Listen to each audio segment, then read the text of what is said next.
Hello again, Shadowbuggers. I am Blunty, and welcome to another Wi-Fi reliant episode of DigiDirect TV.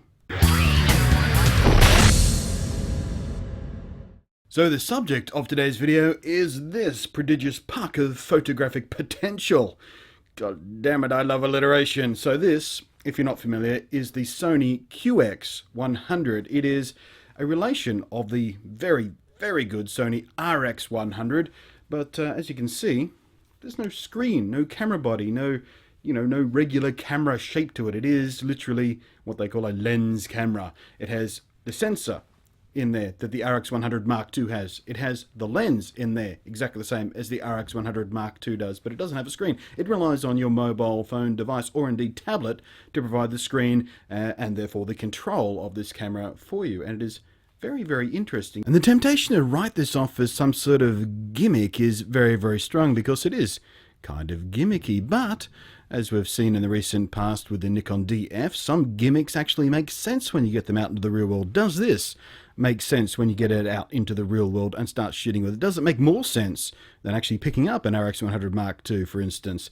Well, there's only one way to find out. We have to go out into the world and find out. But before we get to that, let's talk briefly about the interface and stuff. Setting this up is really, really easy, especially if you've got one of Sony's Xperia phones with the NFC enabled, because this has NFC on it as well. So all you have to do is bump the two together and they automatically handshake and figure out how to talk to each other perfectly each and every time. If you've got an iOS device, and yes, it does work on Android and iOS. Thank you for that, Sony. Thank you.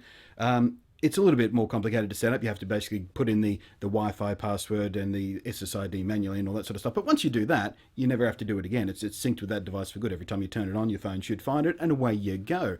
And it uses the Sony app to control the functions, and the Sony app looks and works very similar to a lot of their point and shoots. The controls are very, very similar. That's laid out in a similar way. It's all very sensible. There is a few trade-offs, though.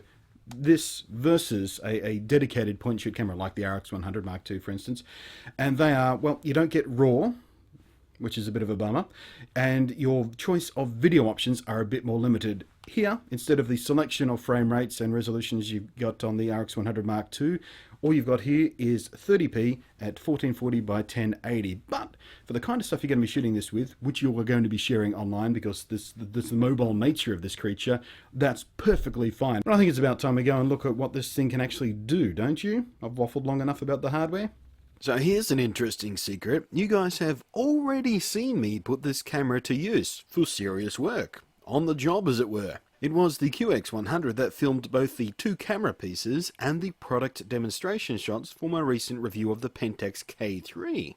And because it doesn't actually have to be directly attached to your phone at all to operate properly, I just popped the QX100 up on a tripod. It does have a tripod socket, I should have mentioned that earlier, but yes it does, and used my iPhone to set up the shot, start and stop the recording, and of course make sure I was in focus and properly in frame. It's actually an excellent system for doing this type of one-man shoots, where you have to be in front of the camera as well as controlling it, especially on bright days where it's often very difficult to see the camera's own flip-out screen, if your camera even has a flip out screen, and especially from a few meters away. It worked brilliantly. And while for the final video I used externally recorded sound, if I had to, I could have gotten away with using the onboard audio. It picked me up quite clearly. It also picked up the birds and other environmentals, of course, which is why I used my lapel mic for the shoot. But the point is, the stereo mics are quite good in their own right, as indeed they are on my RX100, whose audio I've used in many, many videos without any issue at all. And I go, ha ha ha, I laugh at you, forces of Mother Nature. Now, I'll get back to video at the moment, but let's take a peek at the stills. And to me, well, I'd never be able to tell them apart from shots out of its RX-branded brothers. Aside from the lack of RAW, which, if I'm honest with myself, I don't actually use that often. I think of RAW files more of a kind of backup in case I screw something up a bit, but usually I try and get it right in the JPEG. It stops me from getting lazy about setting up a shot properly, I find. Now, you don't have quite the level of control in stills or in video that you do on the RX100 compacts, but you do get Sony's very clever intelligent auto mode, and you do get aperture priority mode, which is where I live most often anyway. And as you've been seeing, the stills are bright, colour rich, very clean, loads of lovely detail, the tones are lovely, and thanks to that chunky 1-inch sensor, you can even get some pretty lovely bokeh going on, shots otherwise impossible on the phone itself. Especially impossible when some of these angles and and compositions I could only get, or at least only get with any ease, by holding the camera in one hand and the phone, and thus the viewfinder, in the other hand, so I could reach into awkward places while still being able to easily see the screen, set my focus point, and fire off the shots. It really is quite kooky and very quickly becomes wonderfully encouraging. It makes you look even more eagerly for interesting angles that would normally be very, very difficult to get. The same is true for video. Aside from the earlier example, the wireless nature of the separation of screen and controls from lens and sensor give you much more freedom, none more so than when it comes to recording yourself or indeed a group of people including yourself, and being easily able to know where your field of view is and where you are in the composition, and taking all of the guesswork out of standing in front of your own camera.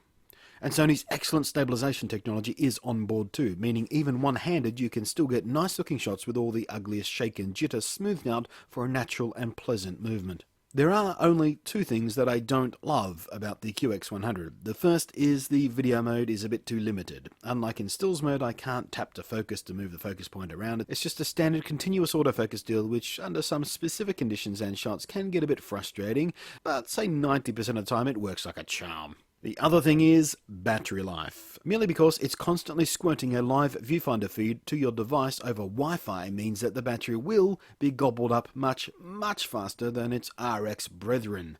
So if you like to take long photo walks wandering aimlessly for hours, this is not the ideal camera for you. It'll die before you're done.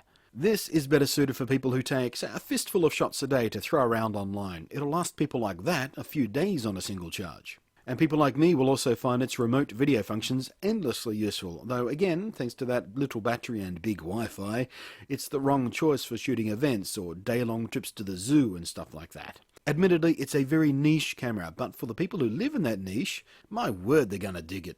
So there you go, guys. How many of you out there are going to want this bauble hanging from your Christmas tree this year? I'm a little bit confused by it. It is a very good camera in its own right. The lens is brilliant. The sensor is brilliant. We know that because they're in the RX100 Mark II. We know that's a brilliant camera.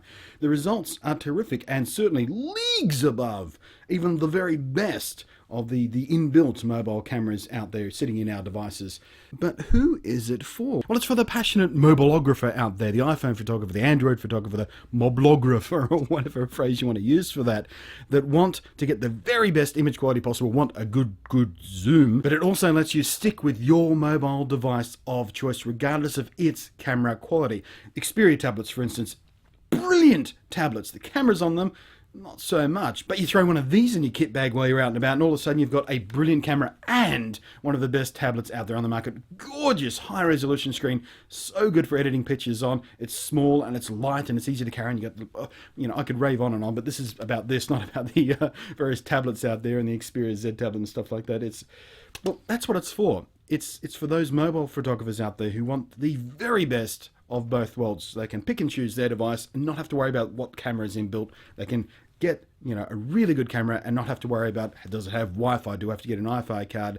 How difficult is that process to squirt the pictures across? Do I have to set up a separate piece of software to get the pictures across and then into an editor? And no, this makes all of that super duper easy, and that's where this starts to make sense. That's where it clicks in your head and you go, oh, okay, so yes, I can do it a different way, but this is the faster, easier, more sensible, more intuitive, faster way, and with brilliant image quality.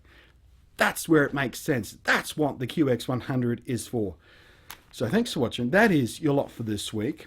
I hope I've opened your eyes a bit on this. I was very, very skeptical on this myself when they first came out. I thought, whoa, that's brilliant. I love that lens. I love that sensor, but who's going to buy one of these? And then I went out in the world and bought and used one, and all of a sudden, like I said, it made sense. I understand why people would use one of these now, and it is maybe not going to be the best-selling thing in the universe, but for the people who do buy one and learn to rely on it, they're going to love it, and you can have this from my cold dead hands kind of people. Anyway, that's your lot for the week. I'm rambling on again because I'm starting to get all breathless and passionate again. So join us each and every Wednesday for more DigiDirect TV goodness. Email me directly if there is a product you want me to look at in one of these episodes, and join us on our Google Plus community page to share your shots and have a chat with other people who are sharing their shots too, and you might just learn something. I'm out of here. You are getting inspired. Very, very inspired. You want to go out and shoot something cool. Maybe you should do it in the hour after or before sunrise and sunset in what they call the golden hour, because that light is just pretty. Oh, I've got all cross-eyed.